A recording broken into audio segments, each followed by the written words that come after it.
It's 8:30. Good morning. I'm Ian Crouch with Hunter News. There are major delays for southbound traffic on the M1 after a fatal crash at Warnervale. It's understood a 60-year-old man drove his car the wrong way along the southern exit ramp at Sparks Road near the twin service stations at about 4:45 and crashed into an oncoming car.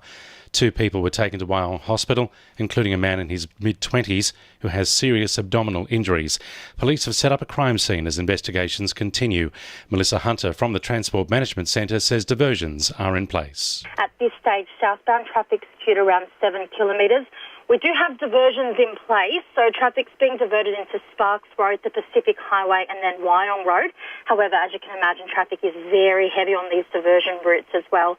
So we are advising motorists to either avoid the area and delay travel if you can, or factor in plenty of extra travel time. A 47-year-old man is due to face court next month over a violent confrontation with police near Singleton.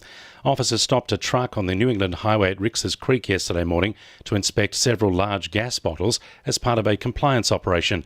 A man travelling behind the truck also stopped and confronted the officers, allegedly punching one of them in the face. He's been charged with assault police and will appear at Singleton Local Court on September 27.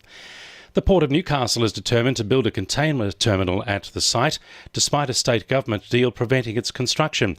After just one day in the role, the port's new CEO, Craig Carmody, says they're developing a strategy to see the terminal built, and they've already received an unsolicited bid from a potential private partner in the venture.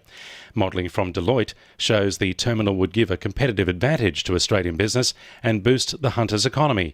Craig Carmody says the move would also be beneficial for roads and rail. The amount of trucks that have to go into Botany Port, we all know Sydney roads are not the greatest at peak hour anyway, and the truth is we've got the land and we've got the roads up here in Newcastle with trucks, and of course we've got a railhead that goes right to the waterfront. It does seem to make sense that this is a great place to build a container terminal. After years of lying dormant, the site of the former Newcastle Gasworks at Hamilton North is in line for a major clean-up next year. The Clyde Street facility hasn't been used since the 1980s, and the site is heavily contaminated with a range of toxic compounds and chemicals like benzene, cyanide and lead.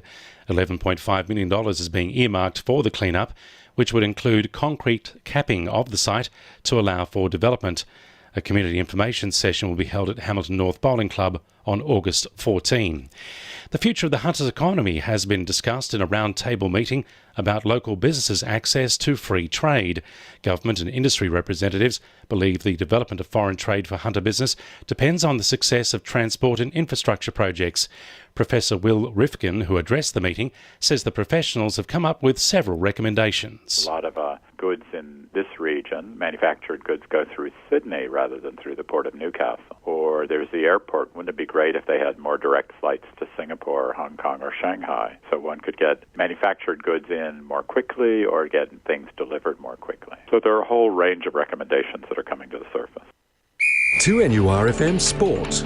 Night star Connor Watson believes he's finally getting some momentum to burst into the last month of the season. Despite having last weekend off to rest some niggling injuries, he's happy to be finally part of the team's lethal combination alongside Mitchell Pearce and Kalen Ponga.